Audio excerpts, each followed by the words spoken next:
Welcome, colleagues. Thank you for that lovely introduction. It's interesting both. I feel very much that I'll be coming home not just physically to Fiesole, but also coming home to this topic, which is where I started in my research and my thinking about the future of Europe. So what I thought I would do today, and I thought, how could I do something that would be a little bit provocative, but also frame it within a sort of historical intellectual tradition. So I'm going to share my screen. So I've called this can you all see that? Thumbs up.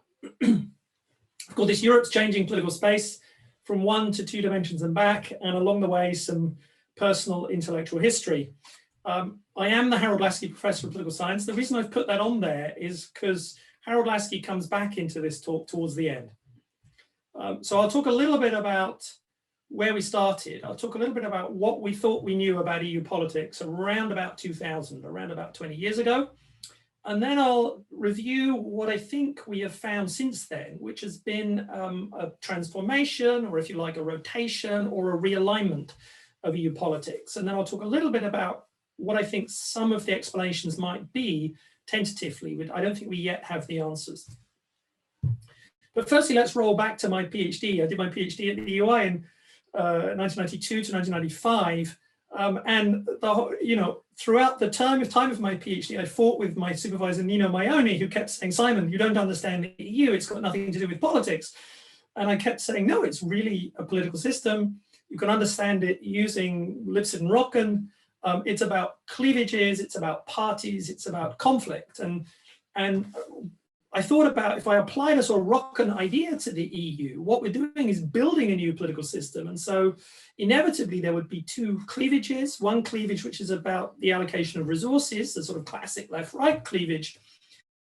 And the other cleavage is a sort of national territorial cleavage, a bit analogous to the cleavage that's created by the unification of states. And in some ways, I didn't realize it at the time, but I would probably now look across to the United States and think historically about that territorial cleavage in the United States, which has been at the heart of American politics in the founding of the American Republic, but right through the 19th century, through to the 20th century. And the conflict emerged in the middle of the 20th century over the New Deal was essentially a territorial cleavage. And at different times, you've seen Democrats in favor of more federal government or opposed and so on. So I think it shifts, and I'll return back to that.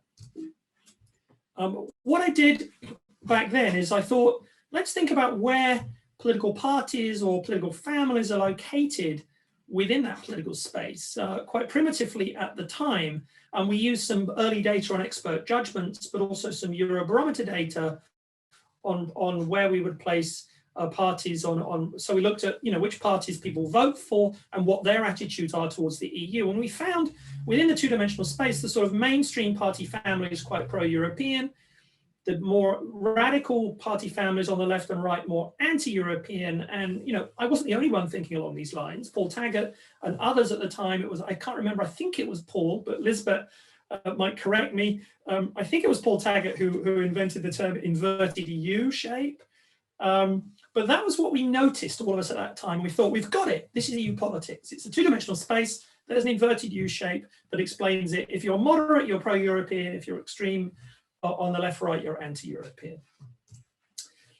Lisbeth, Gary, Carol, and others started off with a great project, which is carried on right to today, which is the CHESS data project, collecting data from experts on where parties are located. It began mainly, I think, interested in locating parties on pro and anti-European dimension and attitudes towards particular EU issues, but also looked at parties on a broader set of policy issues.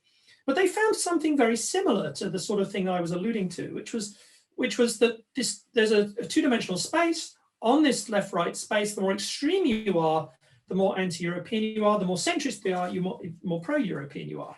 So we thought we had it down, but there was a few anomalies, I think, back then. The first one was there had actually been perhaps more change since the 1970s or earlier to the 1990s than perhaps we realized. I mean, I had kind of discovered this in my PhD because I've been coding party leaders' statements, and I coded all of them from the early 1970s right up to the mid-1990s. And there'd been quite some movement So socialists had moved, of course, rightwards across that period. They'd also moved in a very pro-European dimension. Greens had emerged. And so there had been quite a lot of movement within the political space. It hadn't actually been static. And if we go back and we read Ernst Haas in his Uniting of Europe, it's interesting, in Uniting of Europe, he talks about the ratification of the Treaty of Rome in national parliaments across Europe. And what is striking about that is the left was really opposed to the European Economic Community. Social democratic parties either voted against the treaty or they were split in the treaty, and any parties further to the left, the communists, for example, were opposed.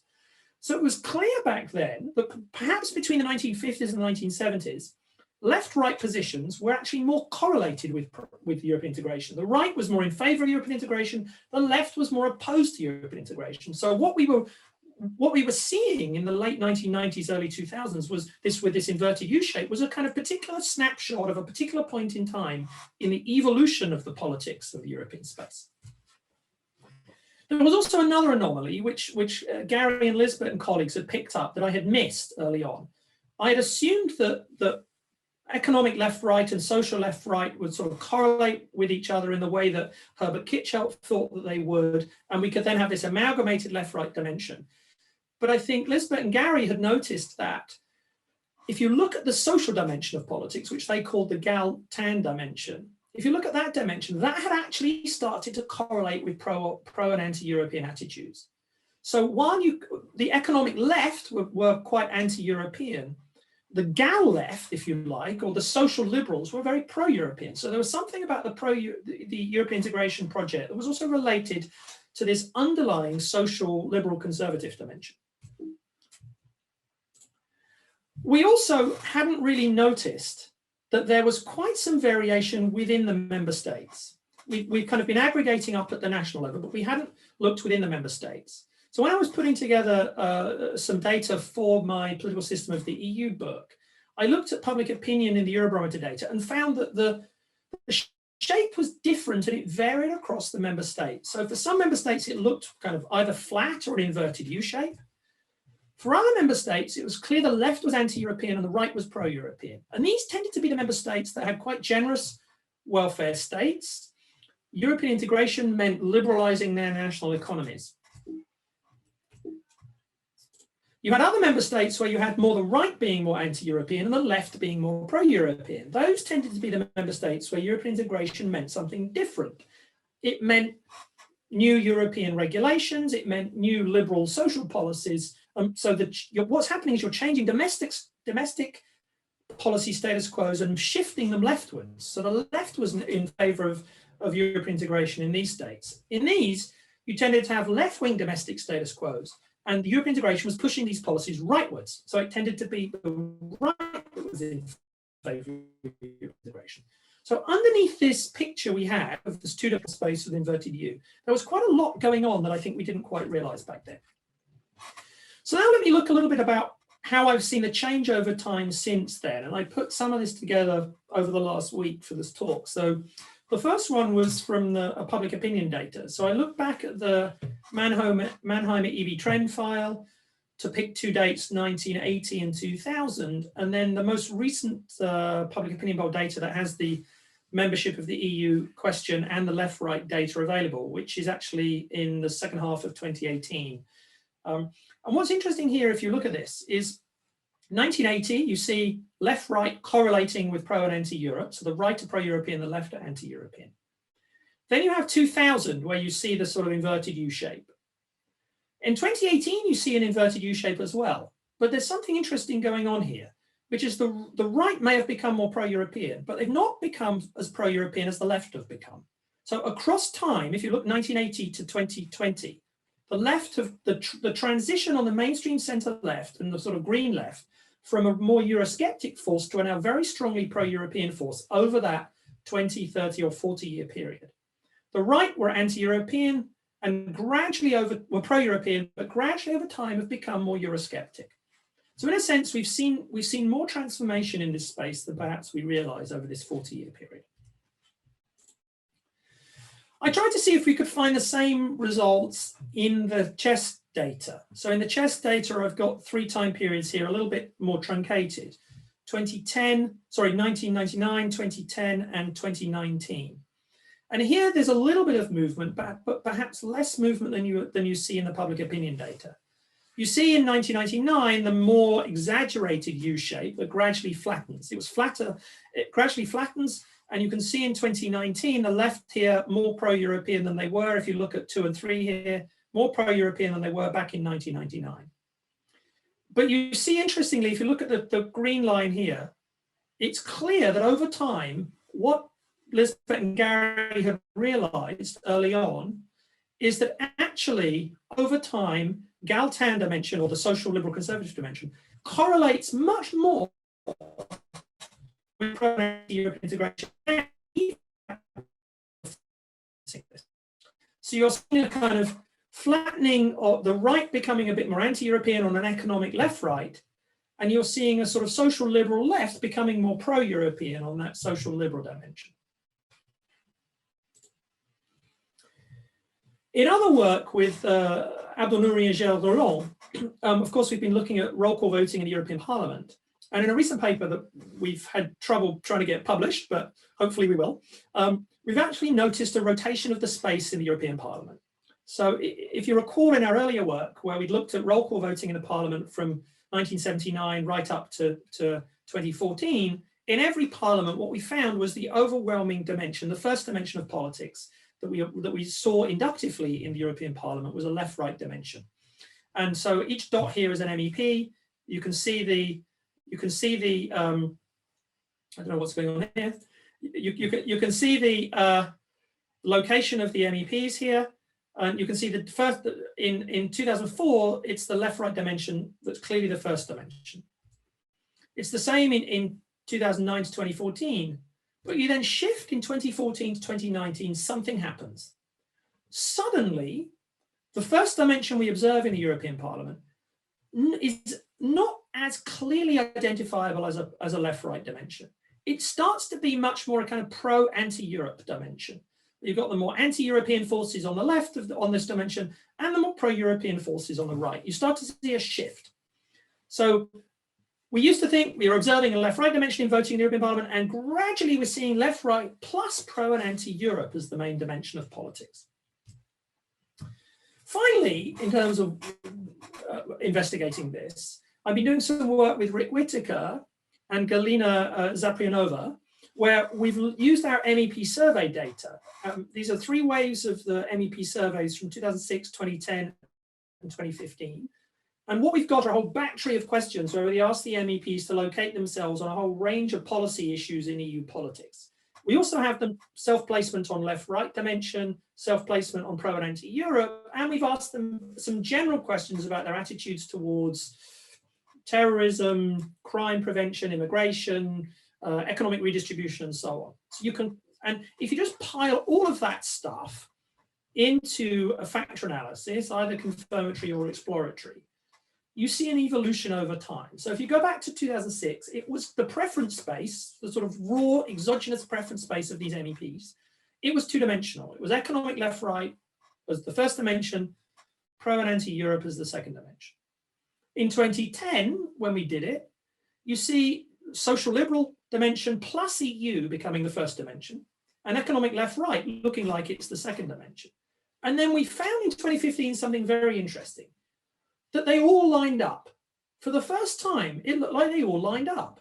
So, you know, economic left, socially liberal, pro-European on one side, economic right, socially conservative, anti-European on the other side. So we've moved now to a new one-dimensional space in MEP voting. And in a sense, it was a bit of a eureka moment, because this helped me think about how to understand what we've been observing in the public opinion data, national parties data, and so on.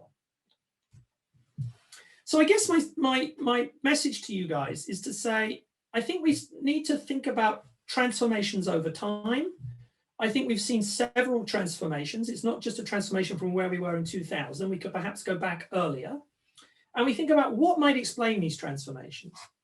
One explanation, of course, is deep underlying structural change happened in European politics across the group. This comes from Gary and Elizabeth. globalization, decline of manufacturing, mass migration, environmentalism, and so on. This has led to a realignment in domestic politics, away from an economic left-right towards the main dimension of domestic politics being more social, cultural, rather than that economic left-right dimension. And EU attitudes at support or opposition to the EU increasingly correlates in domestic politics with social and cultural identities. So more nationalist forces, anti-European, more cosmopolitan forces, pro-European. At the same time, you've got things developing at the European level. So one is what you're actually observing the EU is making decisions about. So if you think about this, it could be sort of issue salience or agenda control or agenda setting of what we're observing in the Council, in the European Parliament, and in the Commission. So you've seen the EU tackling a series of crises, the sovereign debt crisis, the migration crisis, and now the COVID crisis. We've seen a growing salience of those issues in domestic politics, plus the agenda of the EU has shifted away from a focus more on market regulation to battles which align actors in the political space, much more along a kind of pro-anti-European dimension. Whether it was about, pro or anti-fiscal union, pro or anti-EU migration control, pro or anti-EU centralized policies to tackle COVID and so on. So overall, I think what the EU represents institutionally relative to domestic policy status quos has transformed. From the 1950s to the 1980s, we've seen European integration really mainly being about market integration and trade liberalization, which of course the right were more in favor of and the left were more opposed to. Through to that period from around the 1990s to the 2000s, where of course it was now about market re-regulation, as Renaud would call it, social liberalism, open migration policies, non-discrimination on the grounds of race, ethnicity, and gender, the imposition of new fiscal constraints.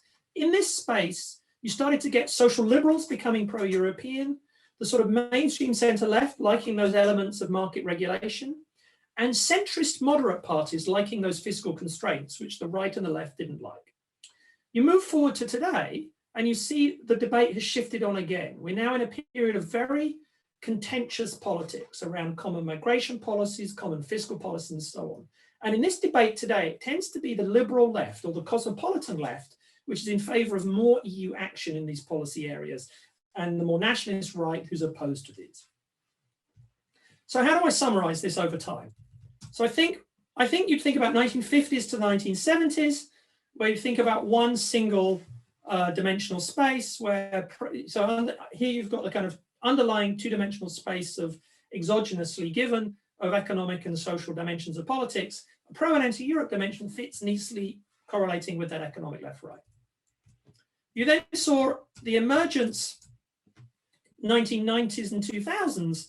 It didn't fit neatly into this space. If you like, on the left, you've got anti-Europeans are down here, and pro-Europeans are more centrist. On the right, it correlates a bit. So the further right you were economically, the more opposed you were to Europe.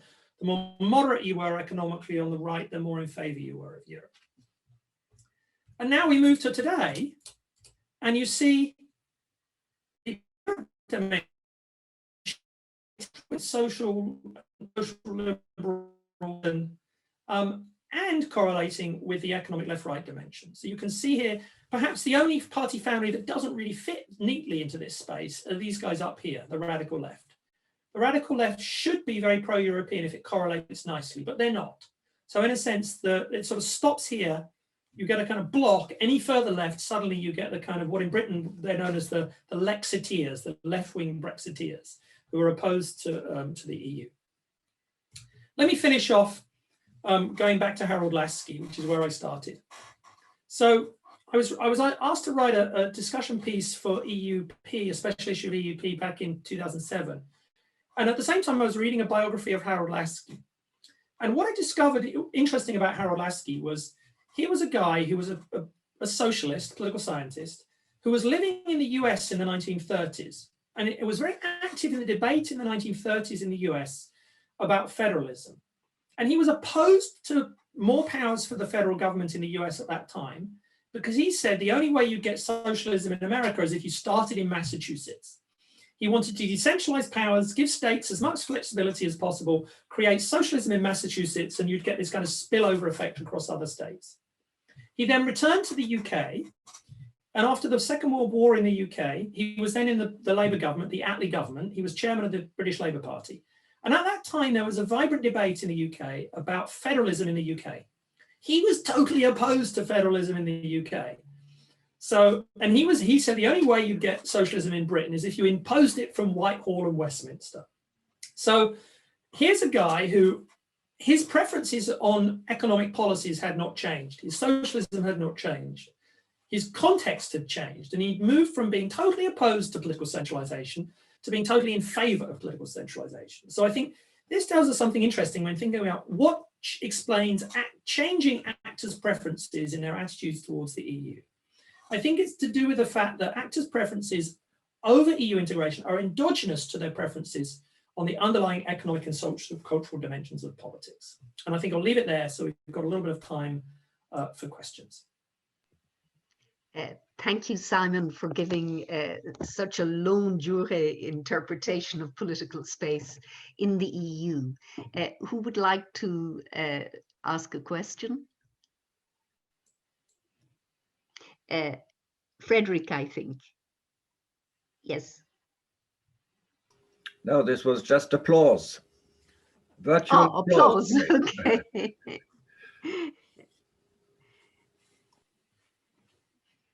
Can I ask Lisbeth a question? Of course. I just need to move across to make sure I'm not missing anyone. Okay, let's move back.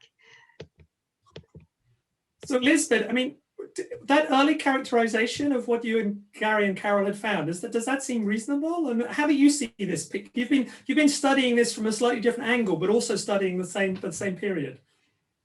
I think you gave it an excellent rendition, and I might just adopt this for if I ever write this down somewhere in the history of. I think of what I remember, and Gary's I think is on the call as well, so he can chime in if he has a different memory.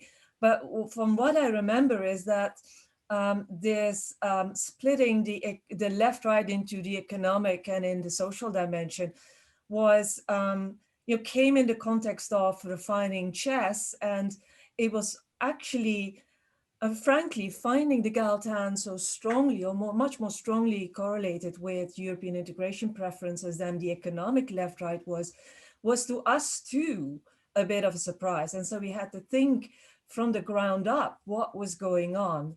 And I also can remember, Simon, that, in those early days when we would be sitting in the same conference and we nodding at each other, that we knew there was something there that we shared in terms of, and surprise about both the salience of politics and ideological politics in European integration and the shape it was taking. What I liked in your presentation is also reminding us that is a forever changing shape, and that we need to come to grips with what are the exogenous elements in the larger context that kind of shift these connections between ideology and attitudes towards Europe. Thanks. Anyone else? Simon, I wonder if I could ask you, and this is to speculate, on what the impact of this structuring is on policy outcomes and outputs at EU level. Because in other words, what should one expect to happen in terms of the policy making in the EU, and what does happen in terms of policy outputs?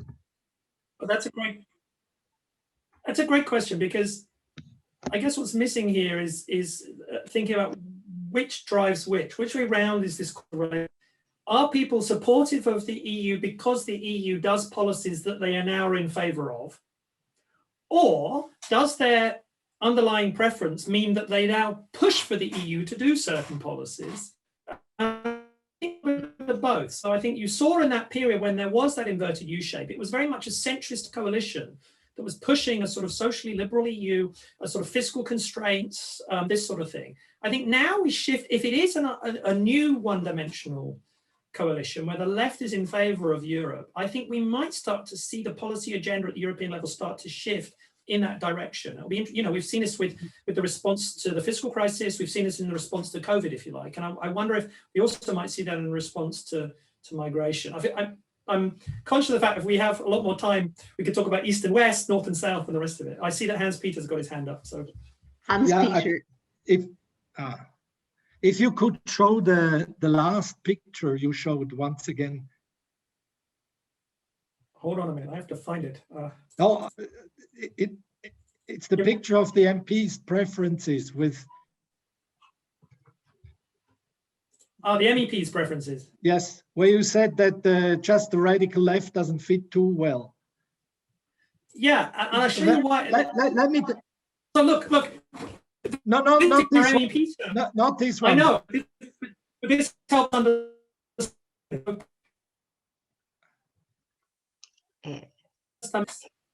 And what you see is the radical left here, GUE, in the early period, way on the left. On this unconstrained first dimension 15, they're not. They end up somewhere in the middle on this dimension, and the left are the Greens, and the right are ENF. So in a sense, it fits with this sort of shifting of politics. So I think what you're interested in me looking at is this one. Yes. Is this an empirical graph, or is this what you would expect?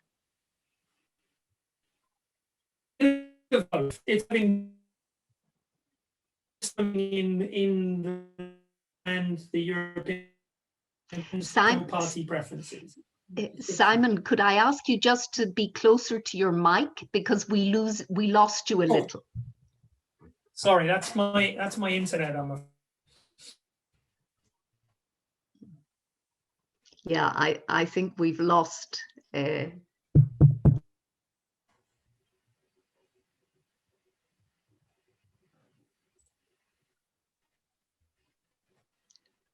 think we've lost Simon. Simon, can you hear me? I can hear you. Can you hear me? Now we lost you we lost you at the beginning of your reply to Hans Peter. I was going to say that I was I thought was observing MEP survey data, and also with the roll call data in the European Parliament. So that's what I think. I discovered for the MEPs was that the GUI group had moved on our unconstrained first dimension on the left to somewhere in the middle. The new poll means versus pop. Get that? No. Simon, we're having difficulty hearing you. So perhaps, given that we're also over time, I might hand over to the next panel, but to thank you very much for launching the conference and for really framing the question of political space and issue. So thank you very much. And the EUI looks forward to the chair of the next session, to Lisbeth.